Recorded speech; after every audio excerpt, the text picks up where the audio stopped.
when Joe and I started dating, we wanted exactly the same thing. You know? We wanted to live together, but we didn't want to get married because anyone who we knew who got married, well, it ruined their relationship. They practically never had sex anymore. No, it's true. It's true. It's one of those secrets no one ever tells you. I would sit around with my friends who have kids, and well, my one friend who has kids, Alice, she would just complain about how she and Gary would just never do it anymore. She said they would be up all night. They'd be exhausted all the time, and the kids took out every ounce of sexual impulse they had out of them. And me and Joe would talk about it. Would say, "We're so lucky. We have this wonderful relationship, and we could have sex on the kitchen floor, and we wouldn't have to worry about the kids walking in, and we could fly off to Rome on a moment's notice."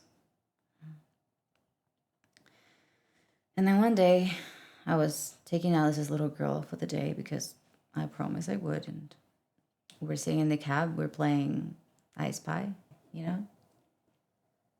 I spy a post box. I spy a lamppost. And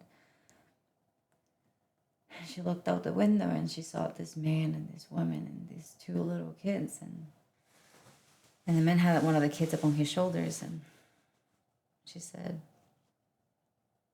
"I spy a family." And I started to cry. You know, I started really crying. And I went home and I said, "The thing is, Joe, we'll never fly off to Rome on a moment's notice." And the kitchen floor is just a very cold, hard ceramic tiles. Anyway, we talked about it for a long time. And I said, "Well,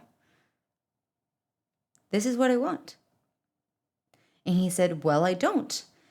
And then I said, "Well, I guess this is over." And he left. And the truth is that I feel really fine. I'm over him. I really am over him.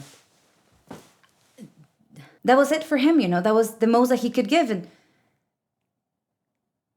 the more I think about it, I'm more convinced that I did the right thing.